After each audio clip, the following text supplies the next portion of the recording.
সুপ্রিয় দর্শক, আজকে পূর্বাঞ্চল রিজন টাউন সংবাদ সংলাপে আপনাদের প্রত্যেককে স্বাগত জানাচ্ছি। আমি জামিল আহমেদ। আমরা আজকে বাংলাদেশের সমসাময়িক কয়েকটি প্রসঙ্গ নিয়ে কথা বলবার জন্য তিনজন ব্যক্তিত্বকে আমন্ত্রণ জানিয়েছি। প্রথমে তাদের সাথে পরিচিত হয়ে নিচ্ছি। আমার সর্বডান দিকে আছেন বিএনপি নেতা এবং আইনজীবী ব্যারিস্টার পারভেজ আহমেদ। পারভেজ, আপনাকে স্বাগত জানাই। তারপরেই আছেন বাংলাদেশ ইউনিভার্সিটি অফ প্রফেশনালস বিইউপির pro vice chancellor professor doctor Nazbul Hasan Kalimullah, এবং আমার সর্বডানে আছেন আওয়ামী লীগ নেতা এবং সাবেক সভাপতি Bangladesh Malaysia chamber of commerce Syed Nur ইসলাম।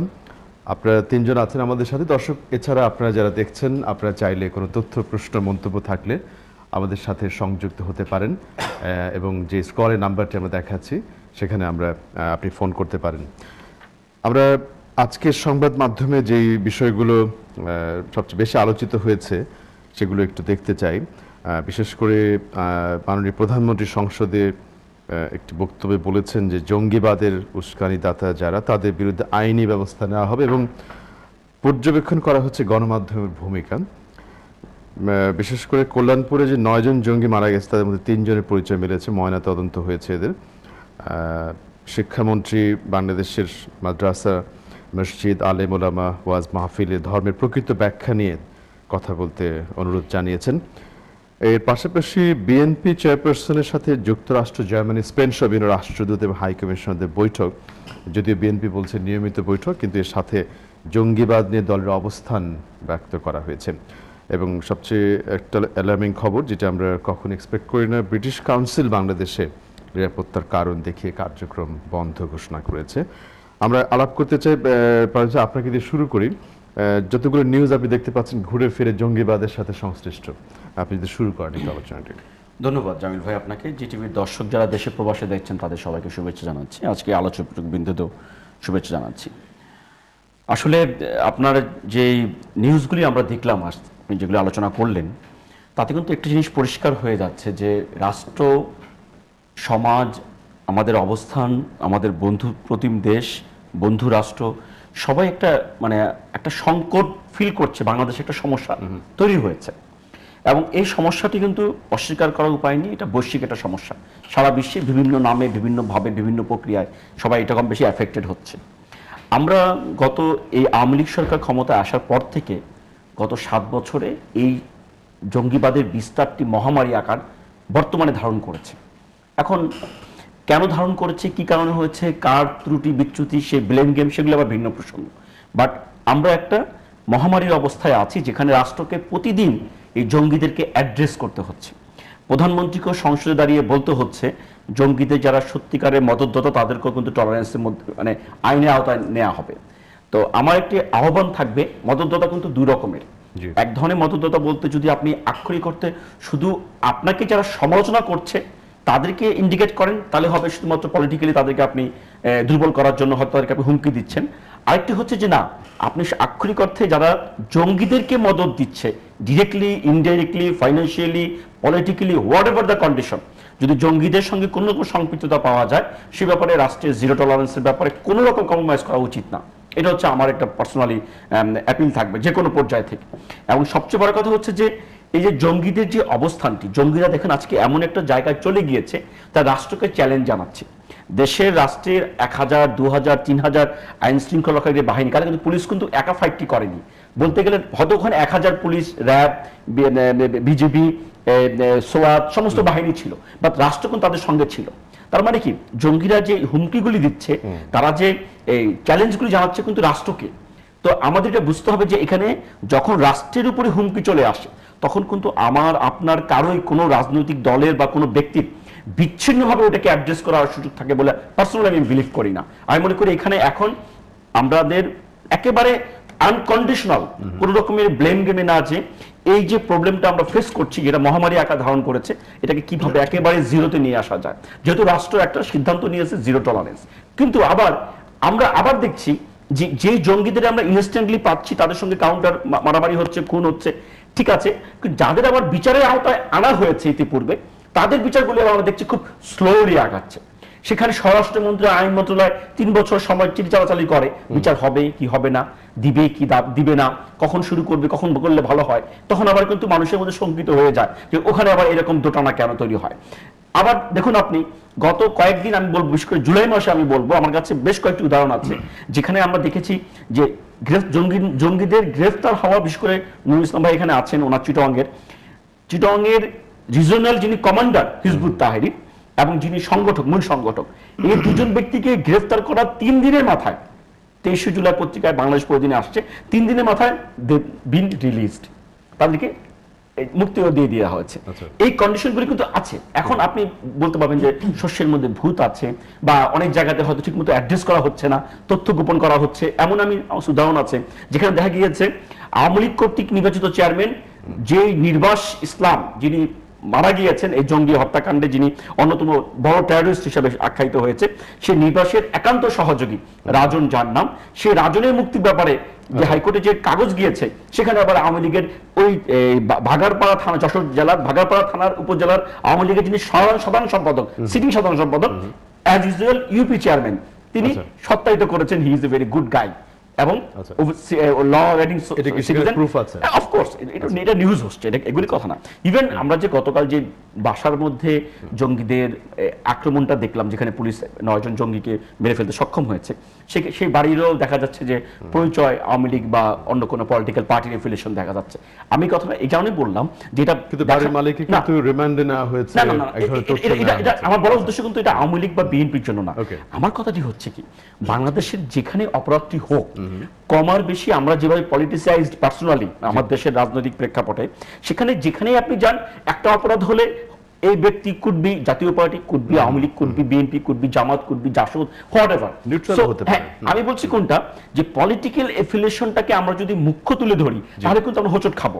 এখানে দেখতে হবে যে সেই ব্যক্তি অ্যাজ এ ক্রিমিনাল হিসেবে he didn't follow the law. তো আপনি যখন তাকে ল হিসেবে, মানে ল ডিডন্ট ফলো, এই জন্য তাকে যখন আপনি তাকে প্রসিকিউট করবেন, তখন তার পলিটিক্যাল এজেন্ডা, পলিটিক্যাল কাজগুলোকে আপনি কারণ আওয়ামী লীগ থেকে বলে দেওয়া হয়নি যে এই জঙ্গিকে তুমি বাসা ভাড়া দাও। ধন্যবাদ। আপনি বেশ কতগুলো বিষয় সামনে তুলে ধরেছেন, আমরা একটু সামনে আলাপে যেতে চাই।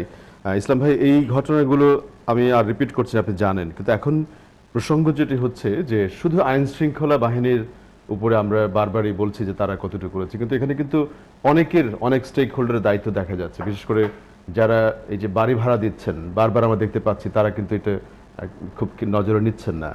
তারপরে বারবারই কিন্তু ইয়াং জেনারেশনের একটা, যাদের জঙ্গির কার্যক্রমে এগিয়ে আসা দেখা যাচ্ছে, তাদের মা বাবার যেটা ভূমিকা, মোটিভেশনের প্রশ্ন।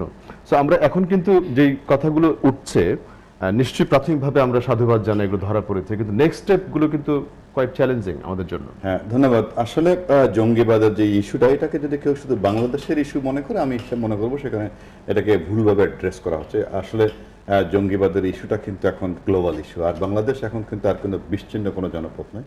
Bangladesh is a member of the global village. এটাকে আমরা শুধু যদি মনে করি যে বাংলাদেশের স্থানীয় সমস্যা, তাহলে আমরা এই সমস্যার সমাধান করার জন্য যে স্ট্র্যাটেজিক প্ল্যান নেব, সেখানে ভুল হবে। তাই আমাদেরকে আলোচনার প্রথমে একটা সিদ্ধান্তে আসতে হবে যে গ্লোবাল ইস্যু, এবং এই ক্রাইসিসটাকে গ্লোবালি মোকাবিলা করার জন্য আমাদের আন্তর্জাতিক বন্ধু শক্তি সবার সাথে একসাথে কাজ করতে হবে।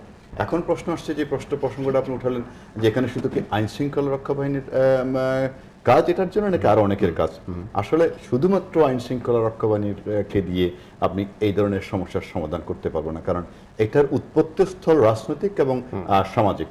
আপনি যে যত কথাই বলুন না কেন, এখানে কিন্তু রাজনৈতিক একটা এজেন্ডা আছে তাদেরকে যারা মাস্টার মাইন্ড, আমরা কিন্তু দৃশ্যমান কি কয়েকজন 22, 23, 25 বছর তাদেরকে মোটিভেট করা। আমি যে কথা বলতে আমি একটু ডিপে যাওয়ার চেষ্টা করছি। আমরা কিন্তু আলোচনাটা করার চেষ্টা করছি, কিছু বা 20-22 বছরের যুবক হঠাৎ ইসলাম নামের মাদকাসক্ত হয়ে কয়েকজন লোককে হত্যা করেছে এবং তাদের পেছনে আমরা ছুটছি, এই ধরনের চিন্তা যারা করছেন তারা কিন্তু ভুল করছেন। এটার পেছনে কিন্তু একটা পলিটিক্যাল মাস্টার মাইন্ড আছে। পলিটিক্যাল মাস্টার মাইন্ডটা কারা, এটা কিন্তু বাংলাদেশে দৃশ্যমান। আপনি দেখেন হিজবুত তাহরির নিয়ে যখন কথা বলা হচ্ছে, হিজবুত তাহরির শব্দটাই উচ্চারিত হয়েছে একটা প্রেক্ষাপটে প্রাইভেট ইউনিভার্সিটি কেন্দ্রিক। ছাত্র শিবির, ছাত্র সংঘ থেকে ছাত্র শিবির, ছাত্র সংঘ নাম পরিবর্তন করে ছাত্র শিবির কেন করা হয়েছিল?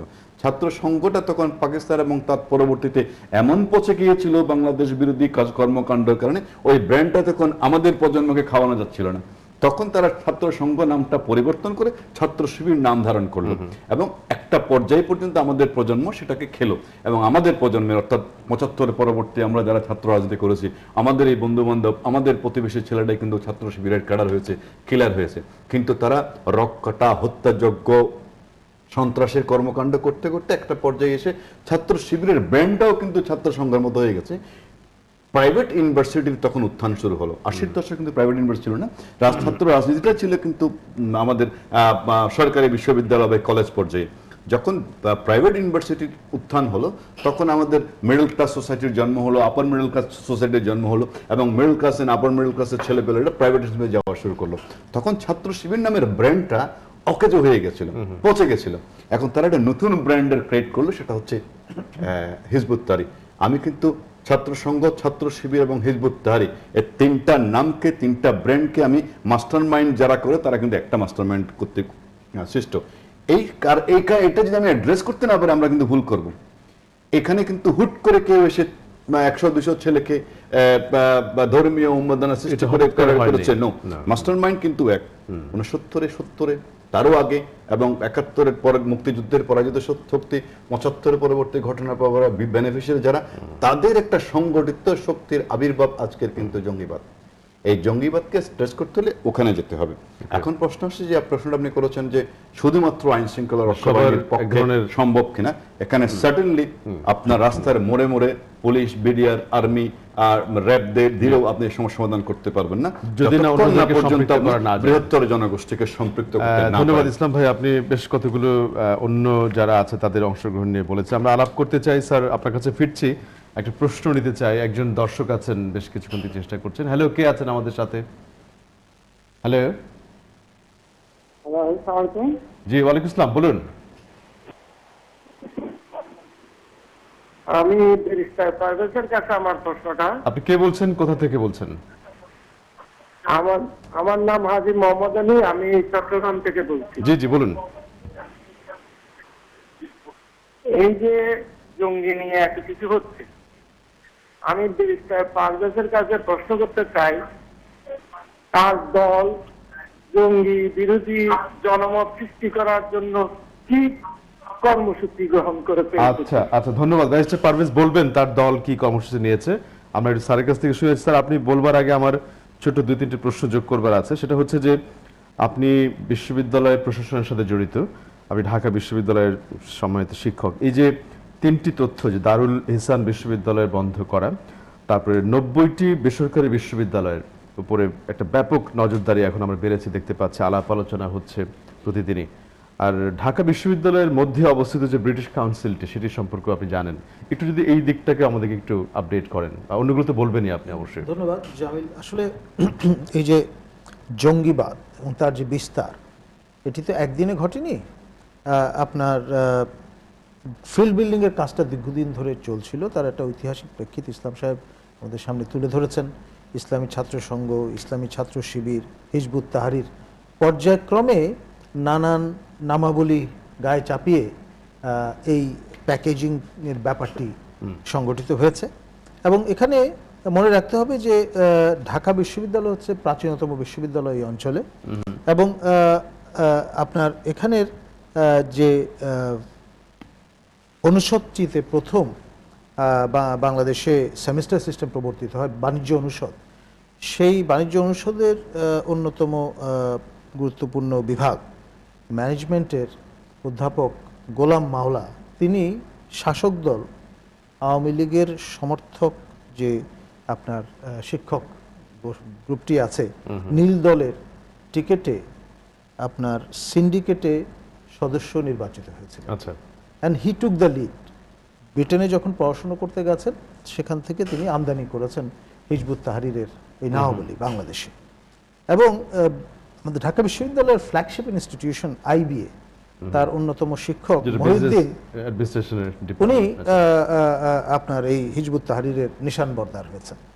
এবং এই দুটি একেবারে প্রমাণিত, এবং এটা নিয়ে কোনো রকমের বেনিফিট অফ ডাউট দেওয়ার কোনো সুযোগ নেই। তারা দুজনেই বিহাইন্ড দ্য বার ছিলেন। এবং আমার কাছে সবচাইতে গ্লানিকর বিষয় যেটি মনে হয়েছে, ঢাকা বিশ্ববিদ্যালয়ে ক্যাম্পাসে আমরা যে আপনার জঙ্গি বিরোধী মানববন্ধন সংগঠিত দেখলাম, জি সেখানে আপনার গোলাম মাওলা সাহেবকে দেখা গেছে। আচ্ছা মানে আচ্ছা, যার- উনি যার কথা হিজবুত আপনি তাহরীরের বলেছেন। বাংলাদেশের আচ্ছা কাণ্ডারি, তিনি আপনার জঙ্গিবাদ বিরোধী এই মানববন্ধনে জি সাম্প্রতিককালে। এই কদিন আগে এই যে পরশু এবং যেটা হলো। কাইন্ড অফ মক্কারি, মানে এর মতো তামাশা আর কিছু হতে পারে না আর কি। তো এই জন্য এই যে বজ্র আটুনি ফসকা গেরো অধিকাংশ ক্ষেত্রে যা হচ্ছে বেসিক্যালি লিপ সার্ভিস দিচ্ছি আমরা, উই ডোন্ট মিন ইট। যদি মিন করতাম তাহলে এই লোক যিনি নিশ্চয়ই। জামিনে আছেন তিনি ওনার তো কিভাবে এখানে সেখানে আসবার গিয়ে কথা না। হাজির হন এবং আরো তার সহযোগী সমর্থকদের কিন্তু এটা সেখানে এটা দেখা যাচ্ছে। গণমাধ্যম বা সাধারণ ছাত্রছাত্রীরা যেখানে অ্যাক্টিভলি এখন এত সচেতন কি করে এটা হতে পারে? সেই তো মানে প্রদীপের নিচেই অন্ধকার এরকম একটি অবস্থা। খুব ভালোভাবে আসেনি, যেমন এটা আমি- তেমন ভাবে আসেনি, আমার হয়তো notice প্রিন্টে আসেনি। এসেছে, মানে প্রিন্ট অনলাইন। আমার মানে খুব বোল্ডলি আসেনি। সেটা একটা বিষয়। আর আরেকটা বিষয় হচ্ছে ব্রিটিশ কাউন্সিল ঐতিহাসিকভাবে ঢাকা বিশ্ববিদ্যালয় মধ্যে অবস্থিত, ক্যাম্পাসের ফুলার মধ্যেই রোডে, অবস্থিত। জি। আজকে নতুন না, জি আগেও বিভিন্ন সময় কিন্তু ব্রিটিশ কাউন্সিলের উপর দিয়ে হামলা হয়েছে বিভিন্ন সময়, মানে ঐতিহাসিক দৃষ্টিকোণ থেকে দেখলে, এবং তখন সাময়িকভাবে বন্ধ টন্ধ হয়েছে।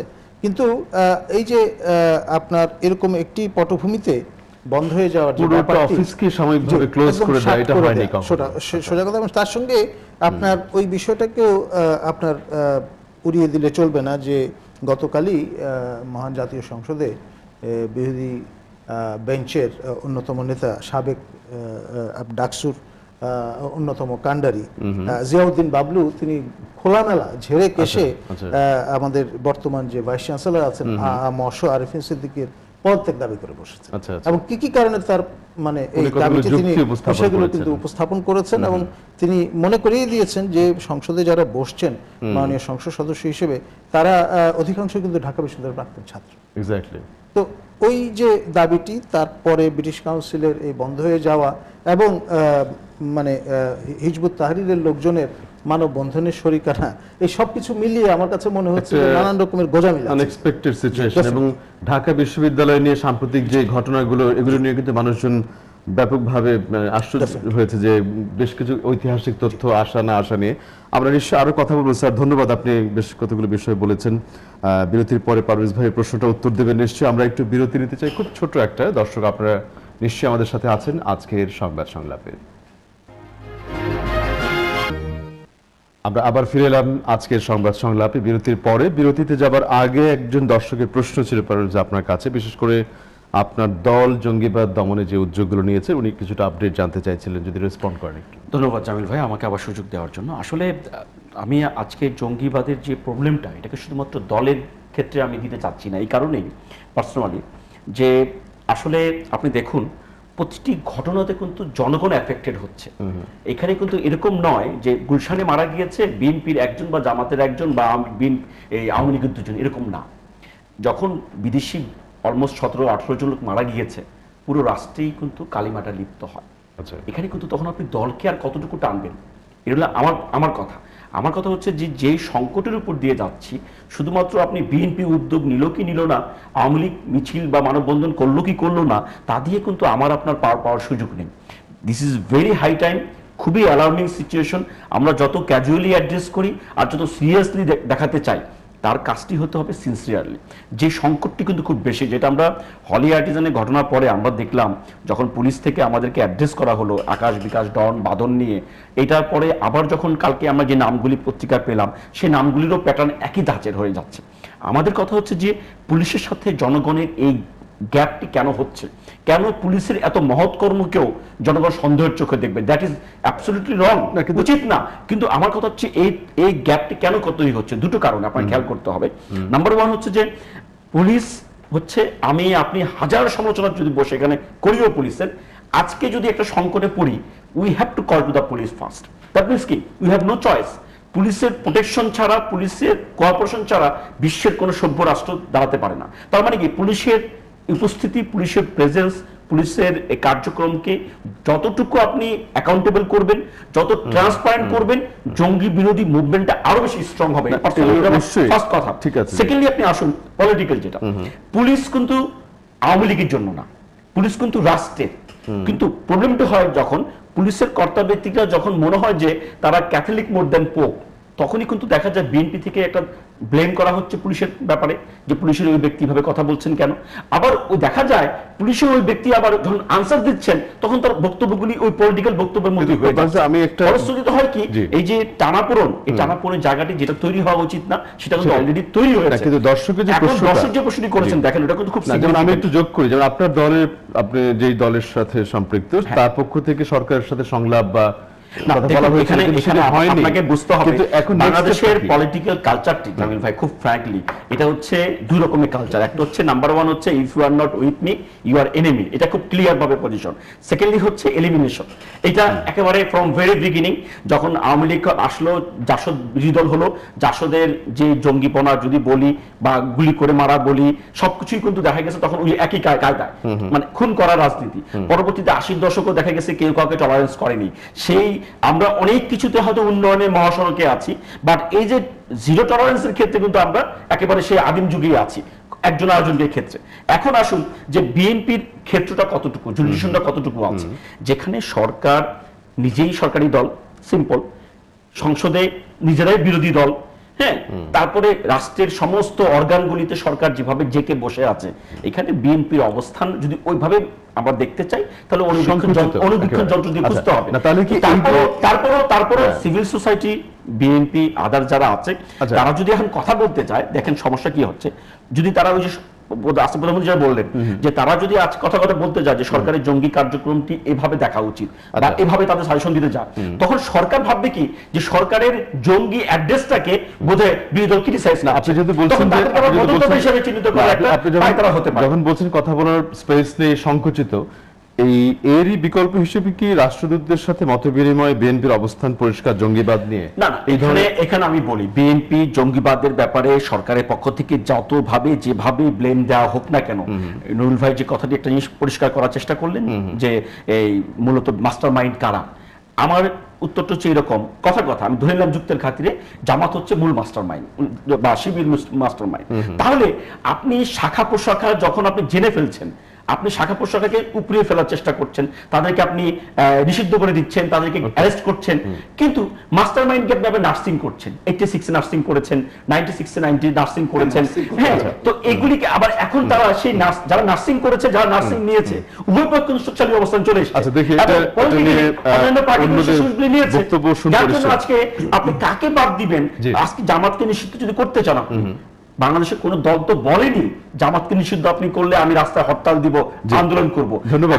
আবার কথা বলতে চলে এসে পড়ে যে বিএনপি কেন জামাত ছাড়ে না, বিএনপি জামাত ছাড়লে না ছাড়লে আপনি তাকে বন্ধ করবেন বা খোলা রাখবেন, এখন তো কোন সাংবিধানিক কোন আইন আছে? এখন তো ছেড়েও সংলাপে বসার ব্যাপারে একটা কথা উঠছে অলরেডি। আমরা কথা হচ্ছে জামাত কতটুকু ফ্যাক্টর বাংলাদেশের রাজনীতিতে, যে জামাত সঙ্গে থাকলে রাষ্ট্র মানে থেমে যায়, যে সংলাপ চলে। আমরা একটা প্রশ্ন নিতে চাই। ধন্যবাদ পারভেজ ভাই, আলোচনায় ফিরতে চাই। কে আছেন আমাদের সাথে? হ্যালো, আসসালামু আলাইকুম। ওয়ালাইকুম আসসালাম, বলুন। জি, আমি কুমিল্লা থেকে মাহমুদ বলছিলাম। জি মাহমুদ সাহেব বলুন।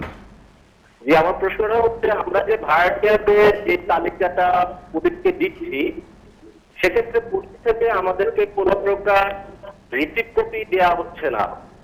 সেক্ষেত্রে আমরা তথ্য দেওয়ার পরেও পুলিশ যদি অস্বীকার করে, সেক্ষেত্রে আমরা কি দিয়ে প্রমাণ করবো যে আমরা পুলিশকে তথ্য দিয়েছিলাম?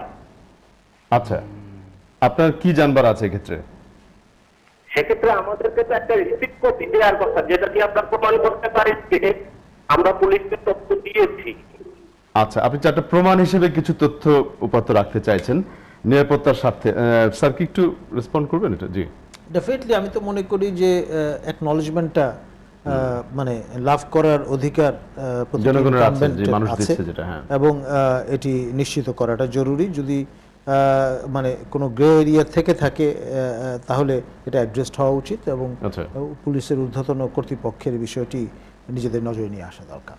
আচ্ছা, ধন্যবাদ। আমি একটু ইসলাম ভাই আপনার কাছে ফিরে আসি। এখন যেই 3-4টি প্রসঙ্গ ধরা যাক, আপনি একটু আগে বলেছেন যে অন্যদেরও ইনভলভমেন্ট প্রয়োজন আছে। তো বাংলাদেশে এখন দুটো বড় রাজনৈতিক দলের মধ্যেই কথাবার্তা হচ্ছে, যদিও সরকারি দলের পক্ষ থেকে বলা হয়েছে জনগণের সাথে ঐক্য হয়ে গেছে, জনগণকে নজর আমলে নেওয়া হয়েছে। পাশাপাশি কিন্তু অন্য পেশাজীবী যারা আপনি দেখছেন, সংস্কৃতি কর্মী যারা, বিশ্ববিদ্যালয়ের শিক্ষক থেকে শুরু করে গণমাধ্যম, সবাই কিন্তু এক ধরনের প্রতিবাদের জায়গা থেকে কাজ করছেন, মানববন্ধন, বিভিন্ন কর্মকাণ্ড করছেন।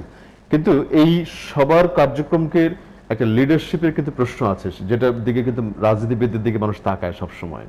তো সেই ক্ষেত্রে লিডারশিপের ব্যাপারটা কি করে কোঅর্ডিনেট করা যাবে? আপনি দেখেন, আমি প্রথমে পারস ভাইয়ের আলোচনার সূত্র ধরে কিছু কথা বলতে চাই। যেহেতু চট্টগ্রাম থেকে একজন ভদ্রলোক প্রশ্ন করেছিলেন ওনার দলের অবস্থান কি, পারস ভাই খুব স্মার্টলি অ্যাভয়েড করার চেষ্টা করেছেন, বাট পারেন নাই। কারণ এন্ড অফ দ্য ডে উনি স্বীকার করেছেন যে আসলে বিএনপির অবস্থান এমন একটা জায়গায় দুর্বীক্ষণ যন্ত্র দিয়ে বিএনপিকে দেখতে হয়। আমার কাছে কেন জানি মনে হয় বিএনপির মধ্যে একটি গণসংগঠনের দেউলিয়াপনার বহিঃপ্রকাশ এটা। এত বড় একটা ঘটনা ঘটে যাওয়ার পর বাংলাদেশের স্বাধীনতার পক্ষের মুক্তি বুদ্ধির তে বিশ্বাস করে এমন কোন সংগঠন নাই যারা মাঠে আসে নাই। আমি 5-6 জনকে নিয়ে একটা পরিবারকেও দাঁড়াতে দেখেছি জঙ্গিবাদের বিরুদ্ধে। বিএনপির মতো একটি গণসংগঠন যারা 2-3 বার ক্ষমতায় ছিল, তারা একটা মানববন্ধন বা একটা মিছিল করতে পারে নাই। তাহলে আমার কাছে মনে হয় যেন পারস ভাইয়ের কাছে খুব বিব্রতকর প্রশ্ন ছিল, সেটা পারস ভাই চেষ্টা করেছিলেন অ্যাভয়েড করার জন্য। আমার কাছে এই ব্যাপারটা আমি খুব I feel sad for them. এত বড় একটা সংগঠন তাদের অবস্থান থেকে সাংগঠনিকভাবে নিজেদের কর্মকাণ্ড থাকার কথা বলছেন আপনি। আমি তাদের নিজস্ব অবস্থান থেকে একটা গুলশান অফিসের পাশে 10 জন বিএনপি নেতা বা নয়াপল্টনে দাঁড়িয়ে 15 জন বিএনপির কর্মী জঙ্গিবাদী বিরোধী একটা অবস্থান প্রকাশ করতে পারে নাই। এটা মনে হয় বিএনপির দেউলিয়ত্ব প্রমাণ করার জন্য এর চেয়ে বড় কোনো উদাহরণ আছে বলে আমি মনে করি না। এখন আপনি যে প্রশ্নটা উত্থাপন করেছেন যে ঐক্যের কথা, মাননীয় প্রধানমন্ত্রী কিন্তু একটা কথা বলেছেন যে আপনি কোট করেছেন যে জনগণের ঐক্য হয়ে গেছে। আমি কিন্তু বাংলাদেশের রাজনৈতিক প্রেক্ষাপটে বাস্তবতার আলোকে আমি মনে করি বাংলাদেশের যে কোনো রাজনৈতিক ঐক্য যদি আপনি করতে চান, you have to go back to 70-এর নির্বাচন এবং 71-এর মুক্তিযুদ্ধ। 70-এর নির্বাচন সূত্র কিন্তু ওখানে উনি আমার চেয়ে ভালো গবেষণা করেন। 70-এর নির্বাচনে কিন্তু আমরা বলি যে এককভাবে আওয়ামী লীগ জয় লাভ করেছিল, সিট পেয়েছিল একচ্ছত্র, কিন্তু 35-40% ভোট কিন্তু স্বাধীনতার বিপক্ষে শক্তি বলেছিল সেখানে ছিল। মুক্তিযুদ্ধকে আমরা বলি যে সারা বাঙালি মুক্তিযুদ্ধে অংশগ্রহণ করেছিল, জাতীয় ঐক্যের কথা বলা হয়েছে, কিন্তু জয় বাংলা জয় বঙ্গবন্ধু স্লোগান দিয়ে 60-65% মানুষ মুক্তিযুদ্ধে অংশগ্রহণ করেছিল, 30-35% মানুষ কিন্তু মুক্তিযুদ্ধের অংশগ্রহণ। তাহলে আমি যদি 71-এর সেই ঐক্যকে জাতীয় ঐক্য বলি, 35% মানুষকে বাদ দিয়ে 70-এর নির্বাচনে যদি আমি 40% তারা সমাজে ছিল কিন্তু কর্মকাণ্ড ঠিকই হয়েছে।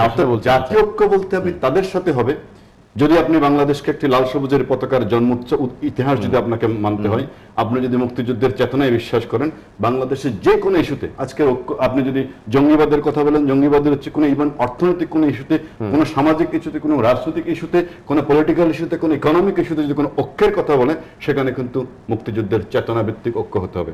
এখন মুক্তিযুদ্ধের চেতনায় বিশ্বাস করার লোকজন কিন্তু এখন ঐক্যবদ্ধ। আওয়ামী লীগ করে না, আওয়ামী লীগের রাজনীতির আশেপাশে নাই এমন সংগঠনকে আমি দেখেছি জঙ্গিবাদ বিরোধী অবস্থান নিতে, কিন্তু বিএনপিকে আমি দেখিনি। কেন?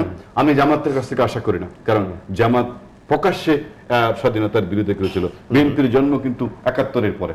তাহলে বিএনপির উচিত ছিল এই অবস্থান। তাহলে বিএনপিকে ইনডাইরেক্টলি প্রমাণ করেন নাই যে 70-এর নির্বাচনের মুসলিম লীগ আজকের বিএনপি, 71-এর রাজাকার আলবদরতে নেতৃত্ব দানকারী জামাত আলবদর মুসলিম লীগ যারা করেছিল তাদের পরবর্তী প্রজন্ম আজকে বিএনপি। আমি পারভেজ ভাইকে বলছি না, পারভেজ ভাইয়ের প্রতি আমি ওনাকে চিনি, উনি আমার অত্যন্ত প্রিয় ছোট জুনিয়র ফ্রেন্ড, আমি ওনার অবস্থান জানি। কিন্তু যখন একটা দল যখন নিজের অবস্থানটাকে পরিষ্কার করতে পারে না, তখন সেখানে কিছু প্রগতিবাদী পারভেজ ভাইদের মতো কর্মী বা নেতাও কিন্তু আর উল্লেখযোগ্য থাকে না। আপনি খেয়াল করে দেখেছেন বেশ কিছু লোকজন কিন্তু ধরা যাক বিএনপি পন্থী সুশীল সমাজ কিংবা বুদ্ধিজীবী যারা, তারা কিন্তু কিছুটা তুলে ধরার চেষ্টা করছে। কিন্তু ওই যে বললাম দলের কাছে হেরে যাওয়া, কারণ আপনি যখন দল করেন যেমন পারভেজ ভাইদের মতো অনেক প্রগতিবাদী তরুণ বিএনপি নেতা কর্মীকে আমি চিনি যারা প্রকাশ্যে আমাদের সাথে বলেছে যে আমরা রীতিমতো জ্বলে পুড়ে ছাই হয়ে যাচ্ছে আমাদের দল কি করছে। কিন্তু দল যখন তার অবস্থান পরিষ্কার করতে পারে না, তখন ইন্ডিভিজুয়ালের অবস্থানটা আসলে পরিষ্কার হলো কি হলো না ইম্পর্টেন্ট না। তাই আমি বলছি যে জাতীয় ঐক্য প্রতিষ্ঠিত হয়েছে। আমি মাননীয় প্রধানমন্ত্রীর কথাটাকে কোট করে বলছি, জাতীয় ঐক্য প্রতিষ্ঠিত হয়েছে মুক্তি বুদ্ধিতে যারা বিশ্বাস করে, মুক্তিযুদ্ধের চেতনায় যারা বিশ্বাস করে, বাঙালি সংস্কৃতি, বাঙালিকে একটু উন্নত শিল্পোন্নত শিক্ষিত প্রগতিশীল বাঙালি জাতি হিসেবে যারা লাল সবুজের পতাকা পতাকাটাকে উঁচিয়ে ধরাতে বিশ্বাস করে, তাদের ঐক্য কিন্তু হয়ে গেছে। এখন সেই ঐক্যে যেহেতু বিএনপি এখন আসে নাই, তাহলে আমি নিশ্চিত করে ধরে নিতে পারি বিএনপি সেই জায়গায় আসতে চায় না। বিএনপি 70-এ সে মুসলিম লীগকে রিপ্রেজেন্ট করতে চায়, বিএনপি 71-এ সে রাজাকার আলবদর মুসলিম লীগকে রিপ্রেজেন্ট করতে চায়। বিএনপিকে সিদ্ধান্ত নিতে হবে বিএনপি কি আসলে প্রগতির পথে আসবে নাকি বিএনপি সেই প্রতিক্রিয়াশীলদের সাথে থাকবে। তাই আমি মনে করি জাতীয় ঐক্য নিয়ে যত কথাই বলো না কারণ you have to go back to the 70s নির্বাচন। ধন্যবাদ আপনাকে, হিস্টোরিক্যাল দুটো প্রসঙ্গ বলেছে স্যার। আমি একটু ফিরে আসি আপনার কাছে, সময় থাকলে পারভেজ ভাই আবারও বলবেন। সেটা হচ্ছে স্যার, এই যে এতগুলো ঘটনা পরপর ঘটলো জঙ্গিবাদ নিয়ে কিংবা বিদেশি হত্যাকাণ্ড, ধর্মীয় পুরোহিত বা অন্য অনেকগুলো ঘটনা ঘটেছে, একটা দিকে হচ্ছে সেগুলো ধরা পড়ছে, বিচারের জন্য আমরা অপেক্ষা করছি। পাশাপাশি কিন্তু আপনি খেয়াল করে আপনি হয়তো দেখেছেন কিনা যে বিভিন্ন প্রশ্নে যখন উনি আমাদের ভাই যেমন 71-এর কথা বলেছে, ঐক্যবদ্ধ একটা অবস্থান, সাম্প্রতিককালে মুক্তিযুদ্ধ বিরোধী যারা অবস্থান নিয়েছিল যুদ্ধাপরাধের বিচার নিয়ে গণজাগরণ মঞ্চের একটা উদাহরণ, যদি পক্ষে বিপক্ষে যুক্তি আছে এটা, যে এরকম কিন্তু জাগরণ সেই ক্ষেত্রে এই বর্তমানে হচ্ছে না, বিচ্ছিন্নভাবে আপনি দেখতে পাচ্ছেন শিক্ষকরা, সংস্কৃতিজীবী। কিন্তু ঢাকা শহরে আপনি যদি সব জায়গায় দেখেন একটা ভীতি কিন্তু আছে, বাইরেও কিন্তু সেটি আছে। আমাদের এইখানে যে প্রশ্নগুলো আসছে ঘুরে ফিরে আপনি দেখবেন মানুষের মধ্যে কিন্তু জিজ্ঞাসা আছে। তো এই কালেকটিভ এফোর্টটি, প্রতিবাদটি আমরা কি করে আরো স্ট্রেনথেন করা যায়? এটা করতে হলে আসলে যে অ্যাডহক কালচার থেকে বেরিয়ে আসতে হবে আমাদের। আপনার নর্থ সাউথ ইউনিভার্সিটির 5টি ছাত্র একজন ব্লগারকে জবা করেছিল তাদের বড় ভাইয়ের নির্দেশে। এই বিষয়টি সিরিয়াসলি কিন্তু আমরা তখন নেইনি। যদি নিতাম তাহলে আজকে গড়াতে গড়াতে নর্থ সাউথ ইউনিভার্সিটির ভাইস চ্যান্সেলর মহোদয়কে কিন্তু রিমান্ডে নিতে হয় না। সেটাই মানে ঘটনা পরম্পরায় ঘটনাটি ঘটেছে। একজন এবং সেরা প্রাইভেট ইউনিভার্সিটিগুলো অন্যতম কিন্তু নর্থ সাউথ, এটা একটা ব্র্যান্ডিং আছে। সেই জায়গাটায় তারা একচ্ছত্র একটা আধিপত্য বিস্তার করে ফেলেছে। সেটা কারণেই দেখুন আজকে এত কিছু ঘটলো। এখন আপনার এই যে নেটওয়ার্ক, সেটার দিকে কিন্তু আমাদের নজর খুব একটা আছে বলে আমরা মনে করি না। সার্টিফিকেশন দেওয়ার যে বিষয়গুলো পারভেজ সাহেব বললেন, এগুলো কিন্তু বাস্তবতা। আপনার নাগরিকত্ব, তারপরে চারিত্রিক সনদ আপনি একটা দিয়ে দিলেন দায়সারা গোছের, এর ইমপ্লিকেশনটা কিন্তু চিন্তা করছেন না।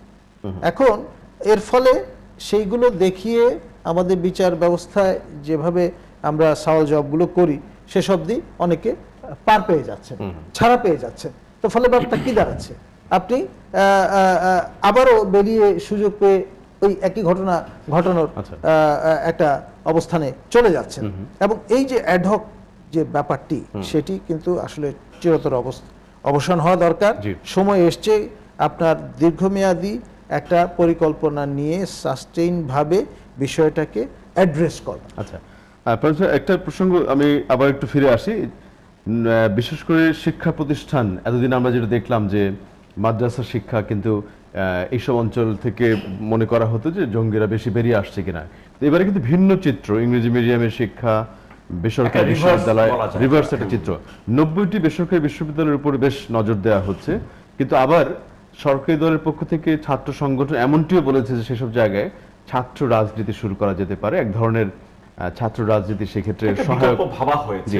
কিন্তু আচ্ছা, আমি ব্যাপারটা আসলে জামিল ভাই আপনি যেটা বললেন ঠিক আছে, আপনার সাথে আমি একমত হতেও পারি, কিন্তু আমার যেটা পরিষ্কার অবস্থান থাকা উচিত সেটা হচ্ছে যে আমরা কিন্তু মূল জায়গায় হাত দিচ্ছি না। আপনি দেখুন যে কথাটি নুরুল ইসলাম ভাইরা বললে, স্যার বললে আরেকটু সহজ হতো, কণ্ঠটা আরো উচ্চকিত হতো। সেরকম হচ্ছে কিরকম, আজকে জাস্ট একটু ফ্ল্যাশব্যাক করার কথা বলছি আমি। ধরেন এই আজ থেকে ধরেন আরো 7 বছর 9 বছর আগে ধরেন 4 দলীয় জোট সরকার ক্ষমতায় আছে। তারা ভোটের যদি হিসেব নর্মাল ভোটের মধ্যে হতো, 2014 সালে 5 জানুয়ারি নির্বাচন হলে ধরা যেত যে বিএনপি 4 দলীয় জোট বা 19 দলীয় জোট তারা ক্ষমতায় আসলো। এখন আসার পরে যদি এই জঙ্গি হামলাগুলি হতো বা এই ধরনের ঘটনাগুলি বিস্তার লাভ করতো, বা আমরা যদি দেখতাম যেরকম বিভিন্ন ইউনিভার্সিটিতে জঙ্গিরা অনেক রকম বৃদ্ধি পেয়েছে, আমরা কিভাবে অ্যাড্রেস করতাম? আমরা সেখানে দুভাবে অ্যাড্রেস করতাম। আমার যারা আওয়ামী বন্ধুরা আছেন তারা এইভাবে চিন্তা করেন যে এটা সরকারের চরম ব্যর্থতা। আমরা কিন্তু এই কথাটা বলছি না, সরকার কিন্তু আমাদের কিন্তু সরকারকে কিন্তু একেবারে দেখিয়ে দিতে হবে যে সরকারের কিন্তু এখানে একটা ব্যাড সিস্টেম চালু করেছে। সরকারের ব্যাড সিস্টেমের চালুর কারণে এই যে আজকে দুর্নীতি দমন কমিশনের চেয়ারম্যান সাহেব নিজে বলেছেন যে এই যে দুর্নীতির অর্থ সম্পূর্ণ জমা হচ্ছে জঙ্গিদের খাতায়। তাহলে আপনি যদি দেখেন যে গত 7টি বছরে দুর্নীতির খতিয়ানটা কোথায় গিয়ে দাঁড়িয়েছে, বিশ্বের সর্বশ্রেষ্ঠ অর্থ মানে টাকা পাচারকারী দেশের মধ্যে আমরা 1 নম্বরে চলে এসেছি। এই সংজ্ঞাগুলিকে যখন আপনি একত্রিত করবেন, এলিমেন্টস গুলিকে যখন আপনি সবগুলি মানে আপনি মানে একসঙ্গে কানেক্টিভিটি দিবেন, তখন কিন্তু আপনি সন্দেহের তীরটি নূর ইসলাম ভাই যে তীরটির দিকে আঙ্গুল তোলার চেষ্টা করলেন তার বিপরীত দিকে চলে আসে। কারণ আমি কেন বলছি, 7 বছরের দুর্নীতিতে পাহাড় জমিয়েছে স্বভাবত সরকার দলীয় জোট, এটা সারা বিশ্বের প্র্যাকটিস, আমার দেশের সেই প্র্যাকটিস। এটা আমি শুধু এই দলের কথা বলছি না, মানে এখনকার প্র্যাকটিস, যেহেতু তারা ক্ষমতায় আছে তারা দুর্নীতি করবেন, এটা ধরেই নিয়েছেন বাই ডিফল্ট, জনগণও জানে তারা চোর চামারি করে। টিআইবির সূচকে কিন্তু কিছুটা নিম্ন গতির দিকে, এটা সামান্য কিছু ফ্লাকচুয়েট করে, মানে ওটা হচ্ছে এরকম আর কি যে এটা ধরার মধ্যে না, দাতার আতের মতো। আর তথ্যমন্ত্রী সাহেব সংসদে দাঁড়িয়ে মাফও চেয়েছেন, বাট উনি বলেও দিয়েছেন অপরাধ আসলে কি হচ্ছে। এখন কথাটি দাঁড়াচ্ছে কোনটা, যে উনি যেটা নূর ইসলাম ভাই যে কথাটি হয়তো খেয়াল করেননি, ওই আগের স্যারের কথার মতো, যে শস্যের মধ্যে ভূতটি আছে। বিএনপি হলি আর্টিজানের ঘটনার পর থেকে শুরু করে ইভেন আপনারা জানেন কিনা জানি না, বিএনপি যদি কালকে যদি ওই যে উনি ইসলাম ভাই খুব সুন্দর করে বলেছেন যে আমরা যদি সাধারণ মানুষ, সাধারণ পরিবার একটা ব্যানার নিয়ে দাঁড়িয়ে যাচ্ছে প্রতিবাদ করার জন্য, এটাও যদি আর 10 জন লোক করে, it could be encourageable. But problem হবে, রাষ্ট্র ক্ষতি হয়ে যাবে, সরকার মানে সে কি হয়ে যায় যদি সেটা বিএনপির ব্যানারে আসে। কারণ কি, ওই যে পলিটিক্যাল একটা এলিমিনেশনের ব্যাপার আছে। বিএনপি কি চেষ্টা করেছে সেটা অবশ্যই। আজকে বিএনপি সারা দেশে বিক্ষোভ সমাবেশ ছিল অনলি ফর দিস গ্রাউন্ড, এই জঙ্গি বিরুদ্ধে। নট অনলি দ্যাট, গত ফ্রাইডেতে বিএনপি জঙ্গি বিরোধী অফিশিয়ালি ঢাকা মহানগর বিএনপির উদ্যোগে প্রেস ক্লাব তাদের নয়াপল্টনে সমাবেশের অনুমতি দেওয়া হয়। তারেক রহমানের বিচারে সেটাও আছে, বাট আমি বলছি সব তো পাশাপাশি সব প্রাসঙ্গিকতা পায়। একটা পলিটিক্যাল পার্টি তো যখন একটা জিনিস আসে সেটাকে অ্যাড্রেস করা খুব স্বাভাবিক। কিন্তু প্রশ্নটি কোনটা দাঁড়াচ্ছে দেখেন জামিল ভাই, যে আপনি এখনো প্রবলেমটি কোনটা হচ্ছে, আপনি আস্থা নিতে পারছেন না। এই নূর ইসলাম ভাই যে কথাটি বললেন যে 70-এ ছিল প্ল্যাটফর্ম, ওটাকে কমন প্ল্যাটফর্ম ধরলে তখন 30% ছিল না, ওকে, এই লজিক বা অ্যান্টি লজিক হয়তো আমি দিতে পারবো, কিন্তু একটা সেকশন শেষ করে দিচ্ছি। কিন্তু বর্তমান প্রেক্ষাপটে যদি আমরা সত্যিকার অর্থে বুকে হাত দিয়ে চিন্তা করি যে দেশের মানুষ, আপনি যেটা বললেন যে একটা বড় সংকটকাল অতিক্রম করছে, ওই 30% ভোটের হিসাব করে আপনি জঙ্গি ওনার বিরুদ্ধে উট পাখির মতো বালুতে মুখ গুজে রাখেন আর বিরোধী দল সমস্ত দলকে শত্রু ভেবে জনগণকে এলিমিনেট করার চিন্তা করেন, তাহলে কিন্তু আমরা সত্যিকার অর্থে একটা বিপজ্জনক অবস্থার দিকে যাচ্ছি। আমি মনে করি যে বঙ্গবন্ধুর কন্যা নিতে দেশ, যেহেতু বাংলাদেশ এখন ক্ষমতায় আছে, সুতরাং তাদেরই সবচেয়ে বড় দায়িত্ব দেশের সমস্ত মুক্তি চেতনা পন্থী, ইভেন বিভিন্ন সুশীল সমাজ, বিভিন্ন সংগঠন সবাইকে একত্রিত করে কিভাবে এই জঙ্গিবাদকে আমরা না বলতে পারি এবং অ্যাড্রেস করতে পারি, that could be hour big challenge. আমরা একেবারে শেষের দিকে দুজনে একটু বলবেন। স্যার, আমি একটু আপনার কাছে সামনে তুলে ধরতে চাই যেটি ব্যারিস্টার পারভেজ কিছুটা বলেছেন। দুদকের চেয়ারম্যান বলছেন যে বিশ্ববিদ্যালয়গুলো জনসম্পদের পরিবর্তে জন আপদ তৈরি করছে। এখন উনি কিন্তু নিজে এই বিশ্ববিদ্যালয়গুলো, বিশেষ করে প্রাইভেট ইউনিভার্সিটিগুলির কথা বলছেন, ইনভেস্টমেন্ট নিয়ে প্রশ্ন তুলেছেন, কারা ইনভেস্ট করছেন, সেই সোর্স কি, এবং সেগুলো নিয়ে কিন্তু ব্যাপক প্রশ্ন হচ্ছে, যেটি এতদিন কিন্তু প্রশ্ন ওঠেনি। একটা বড় জায়গা কিন্তু আজকে সেই মতবিনিময় সভায় নিজে উপস্থিত ছিলাম এবং সচক্ষে এবং সকর্ণে শুনেছি। আসলে এক ধরনের সামিং আপ করতে গিয়ে তিনি বক্তব্যটি হাজির করেছেন এবং এর মধ্যে যথেষ্ট এলিমেন্ট অফ ট্রুথ কিন্তু লুকিয়ে আছে। আপনার একদিনে তো আর প্রাইভেট ইউনিভার্সিটিগুলো আজকে এই জায়গাটা এসে উপনীত হয়নি। আমরা সিস্টেম্যাটিক্যালি দেখেছি কিভাবে এই প্রতিষ্ঠানগুলো দখল হয়ে গেছে, অর্থাৎ জঙ্গিবাদের ভাবধারায় পরিপুষ্ট যারা, তারাই মূলত হয়নি, কিন্তু কথা উঠছে আর কি। ব্রডলি আপনি নেটওয়ার্ক কিন্তু খুব স্ট্রং উঠে আসছে, খুব স্ট্রং। এবং আমি তো দূরে না, ঢাকা বিশ্ববিদ্যালয়ের কথাই আপনাকে উদাহরণ দিলাম। মানে শিক্ষা ব্যবস্থায় একটা ত্রুটি আছে। আপনার যে সেমিস্টার সিস্টেম যেমন এক ধরনের বিশ্বায়নের সঙ্গে যুক্ত করেছে আমাদের শিক্ষা ব্যবস্থাকে, তার বিপরীতে দর্শন চর্চা, মুক্তবুদ্ধির চর্চা, উদারনৈতিক চিন্তা ভাবনার যে স্পেসটা, সেটা কিন্তু সংকুচিত করে দিয়েছে। আচ্ছা, এই তাহলে আপনি মনে করছেন এটিও একটি দিক যেখানে মিডিয়াম বা লং টার্মে নজর দেওয়া প্রয়োজন? হয়তো আমরা দেখতে পাচ্ছি ধরা হচ্ছে, কিন্তু ইসলাম ভাই শেষের দিকে আমরা এসে আমরা একটু চাই যে বারবার কিন্তু ঘুরে ফিরে সরকারি দলের নেতৃত্ব এবং যেটি ব্যারিস্টার পারভেজ বলতে চাইছেন যে এক ধরনের সবাইকে ইনক্লুসিভ এই ক্ষেত্রে নিয়ে আসাটাই কিন্তু সরকারের বড় ধরনের নেতৃত্ব চ্যালেঞ্জ। এটা কিন্তু এটা বের কোনো সন্দেহ নেই, আমাদেরকে সবাইকে নিয়ে। এখন আমি সবার মধ্যেই প্রশ্নটা করে আসলে সবাই বলতে কারণ আপনি আইডেন্টিফাই করেছেন যে যারা আমার কথা হচ্ছে মুক্তিযুদ্ধের চেতনায় বিশ্বাসী, অসাম্প্রদায়িক চিন্তা চেতনায় বিশ্বাসী যে কোনো মানুষ বাংলাদেশের প্রশ্নে উন্নত শিক্ষিত আধুনিক বাংলাদেশের স্বপ্ন যারা দেখে তাদের সবাইকে নিয়ে এটা ঐক্য করতেই হবে।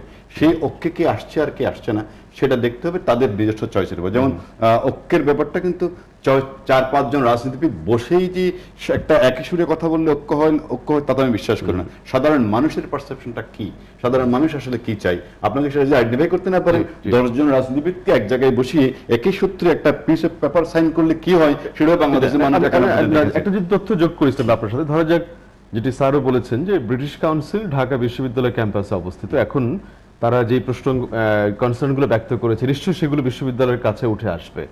ঢাকা বিশ্ববিদ্যালয়ে কিন্তু বিভিন্ন প্যানেলের শিক্ষকরা আছেন, ব্লু, হোয়াইট, পিঙ্ক, বিভিন্ন মতাদর্শের আছেন।